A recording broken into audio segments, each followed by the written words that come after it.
दोस्तों आप सभी का स्वागत करता हूं हमारे YouTube चैनल पर। दोस्तों आज का टॉपिक है पीएच वैल्यू। दोस्तों मैं आपको किसी पदार्थ या घोल का पीएच मान याद करने की ऐसी ट्रिक बताऊंगा जो कि आपके दिमाग से कभी डिलीट नहीं होगी, इसलिए वीडियो पर बने रहिएगा। आज का पहला क्वेश्चन ले लेते हैं। दोस्तों किसी पदार्थ या किसी घोल का पीएच मान होता क्या है, अपन सबसे पहले ये जान लेते हैं। दोस्तों यहाँ पर पीएच का मतलब होता है पावर ऑफ हाइड्रोजन या पोटेंशियल ऑफ हाइड्रोजन भी इसे कह सकते हैं।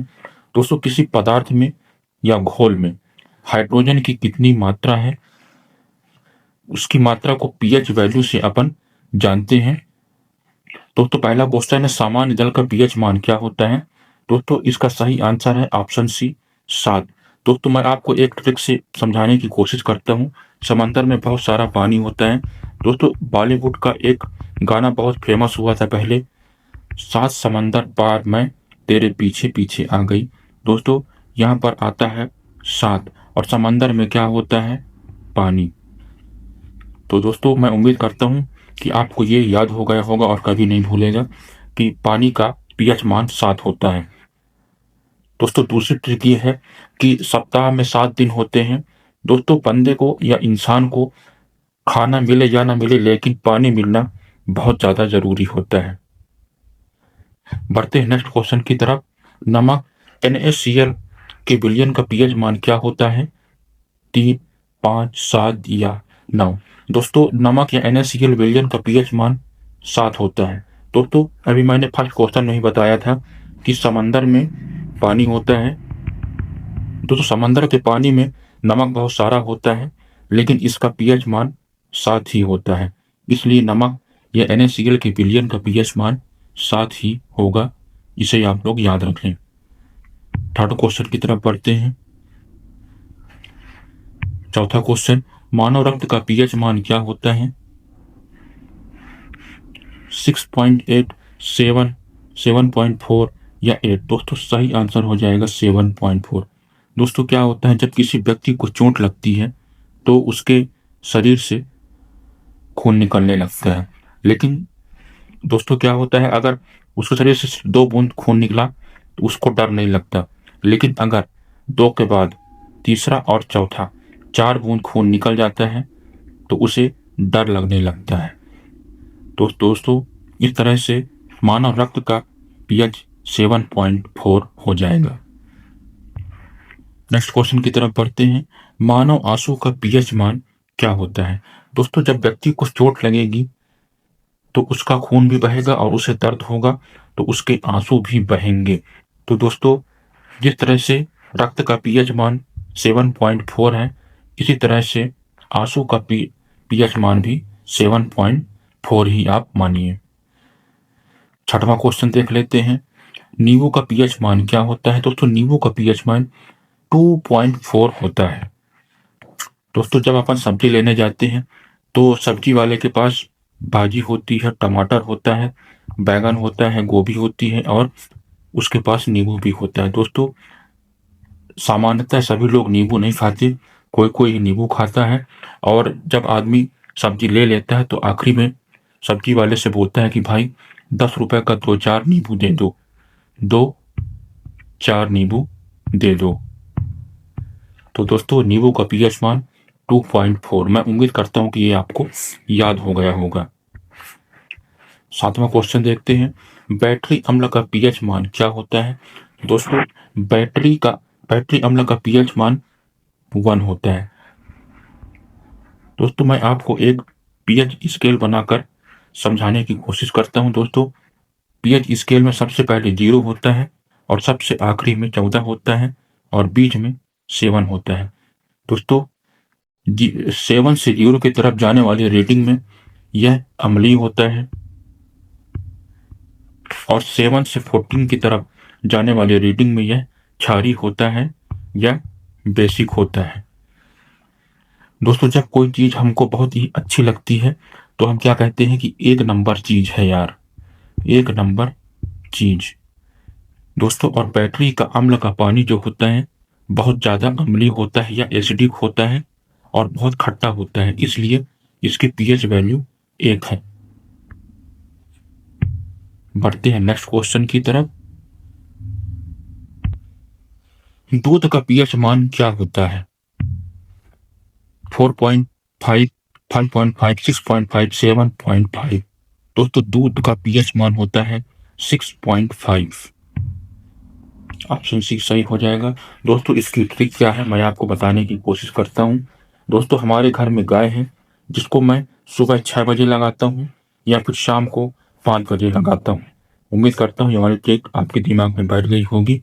एक दूसरी ट्रिक है दोस्तों कि शहरों में दूध थोड़ा महंगा मिलता है और उसकी कीमत है 65 रुपीज़ पर लीटर। तो दोस्तों इस तरह से आप याद रखेंगे कि दूध का पीएच मान 6.5 होता है। नेक्स्ट क्वेश्चन की तरफ बढ़ते हैं। टमाटर का पीएच मान क्या होता है? दोस्तों टमाटर का पीएच मान 4.5 होता है। दोस्तों टमाटर में हम टा को अलग कर देंगे और अपने पास बचता है मटर। तो दोस्तों मटर के दाने एक मटर के अंदर 4 या 5 होते हैं। तो दोस्तों इस तरह से आप याद रखिएगा कि टमाटर का पीएच मान 4.5 माना जाता है। दोस्तों 10वां क्वेश्चन देखते हैं। 10वां क्वेश्चन है सोडा बेकिंग सोडा का पीएच मान क्या है? दोस्तों दिए गए ऑप्शन में कोई भी सही नहीं है इसलिए अपन को 3, इसका पीएच मान 3 है। लेकिन दोस्तों ये अपन को याद कैसे रखना है? दोस्तों जब मैं कंपटीशन एग्जाम की तैयारी किया करता था तो मैं पढ़ते पढ़ते रात के 3 बज गए थे और मैं सो नहीं रहा था। तब मेरे पापा आए रात में और कहते हैं बेटा सो जा सो जा, रात के 3 बज गए हैं। तो दोस्तों यहाँ पर सोजा का मतलब है सोडा। 3, रात के 3 बज गए हैं। उम्मीद करता हूँ कि आपको याद हो गया होगा। बढ़ते हैं नेक्स्ट क्वेश्चन की तरफ। सेब का पीएच मान क्या है? दोस्तों सेब का पीएच मान 3 है। दोस्तों सेब बहुत महंगा होता है और लगभग 100 रुपए किलो ही मिलता है। और 1 किलो में दोस्तों अगर सेब का साइज बड़ा है तो 1 किलो में यह 3 ही मिलता है। इस तरह से आप इसको याद रखिएगा कि 1 किलो में 3 सेब आते हैं और सेब का पीएच मान 3 है। दोस्तों 12वां क्वेश्चन देखते हैं। अचार का पीएच मान क्या है?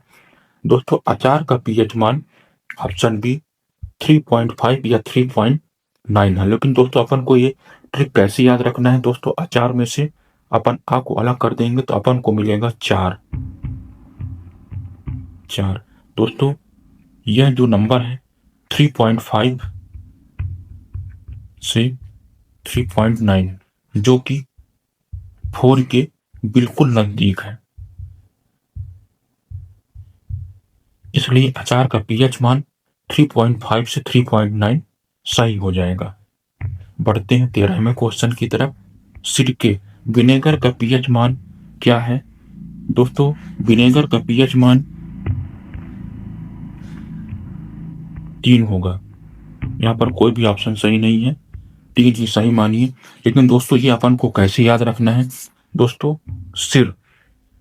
सिरके में से अपन सिर अलग कर देंगे। दोस्तों गांधी जी के सिर में एक भी बाल नहीं थे और गांधी जी के 3 बंदर हैं, तो इसलिए सिरके का पीएच मान 3 होगा।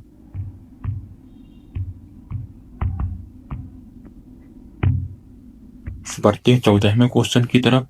शराब का पीएच मान क्या होता है? दोस्तों शराब का पीएच मान 2 होता है। दोस्तों इसकी ट्रिक बहुत इजी है। दोस्तों कौन सी ट्रिक है? दोस्तों आपने एक कहावत सुनी होगी, चल भाई 2-2 पैक मार लेते हैं, और 2-2 पैक मारने के बाद टुन्न हो जाते हैं। बस मैं उम्मीद करता हूँ ये ट्रिक भी आपको याद हो गई होगी और दिमाग से कभी डिलीट नहीं होगी, इसलिए शराब का पीएच मान 2 होगा।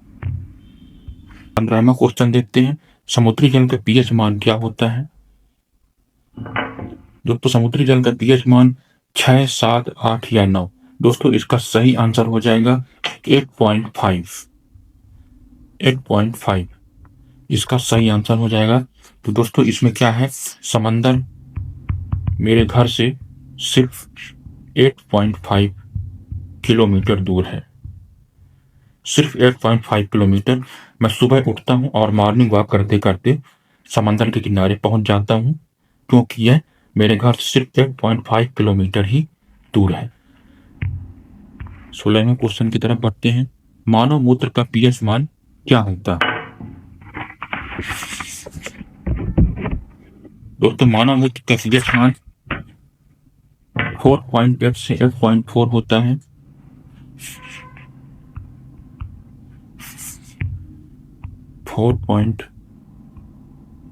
.8 से 8.4 होता है। दोस्तों, इसकी ट्रिक क्या है?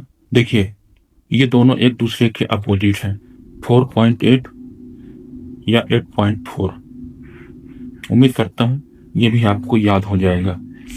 बढ़ते हैं 17वें क्वेश्चन की तरफ। शैम्पू का पीएच मान क्या होता है? दोस्तों, शैम्पू का पीएच मान 7 से 10 होता है। दोस्तों, अब ये अपन को कैसे याद रखना है? दोस्तों देखिए, शैम्पू जो है इसे अपन ऐसे भी लिख सकते हैं, 7 से 7। दोस्तों, 7 रुपये का शैम्पू बाबा रामदेव वाली कंपनी बेचती है, जो कि सस्ता होता है, और इससे महंगा दूसरी बड़ी कंपनियां बेचती है, जिसकी कीमत 10 रुपये होती है। तो उम्मीद करता हूँ ये भी आपको याद हो जाएगा, 7 से 10 होता है। 18वां क्वेश्चन देखते हैं। मानव लार का पीएच मान क्या होता है? दोस्तों, मानव लार का पीएच मान 6.8 होता है। ये अपन को कैसे याद रखना है? दोस्तों, हमारे घर में रसमलाई कुछ ऐसे होती है, बर्तन में रखे, जब रखी होती है तो ऐसे दिखाई देती है। तो दोस्तों, हमारे घर में जो बड़े बूढ़े थे, जिनकी उम्र 68 थी, उनके मुंह में रसमलाई को देखकर पानी आ गया। इसलिए मानव लार का पीएच मान 6.8 होता है। बढ़ते हैं 19वें क्वेश्चन की तरफ। अम्लीय वर्षा का पीएच मान क्या होता है? दोस्तों, अम्लीय वर्षा का पीएच मान 5 होता है। ये दोस्तों, ये अपन को ट्रिक कैसे याद होगी? दोस्तों, क्या होता है, किसी क्षेत्र में जब कंपनियां लगी होती हैं, उस फैक्ट्री की चिमनी से धुआं निकलता है और ये ऊपर इकट्ठा हो जाता है, और जब ये बादल बनते हैं केमिकल इकट्ठा होकर, तो अम्लीय वर्षा होती है। दोस्तों, इन चिमनी से निकले हुए धुएं ऊपर जाकर 5 किलोमीटर ऊपर जाकर इकट्ठे हो जाते हैं, बादल बनते हैं, और फिर अम्लीय वर्षा हो जाती है। दोस्तों, कितने किलोमीटर जाकर? 5 किलोमीटर ऊपर जाकर। ऐसा आप याद रखिएगा, तो कभी दिमाग से भूलेगा नहीं। बढ़ते हैं 20वें क्वेश्चन की तरफ। मानव रक्त के पीएच का मान कितना हो जाने पर उसकी मृत्यु भी हो सकती है? दोस्तों, इसका सही आंसर है 0.2। दोस्तों, मैंने आपको बताया था 714, 0 के बिल्कुल करीब 0.2 हो जाने पर इंसान की मृत्यु भी हो सकती है। दोस्तों, आपने एक कहावत सुनी होगी कि 2 बूंद जिंदगी के, 2 बूंद जिंदगी के, और ये 2 बूंद अगर नहीं मिलेंगे तो जिंदगी खत्म। बस अपन को 2 के पहले 0 लगा देना है, 0.2 बूंद, और अपन को आंसर मिल जाएगा। दोस्तों, आज की वीडियो यहीं खत्म करते हैं। उम्मीद करता हूँ वीडियो अच्छी लगी होगी। चैनल को अगर सब्सक्राइब नहीं किया तो प्लीज सब्सक्राइब कर दें। मिलते हैं एक नई वीडियो में। Thank you.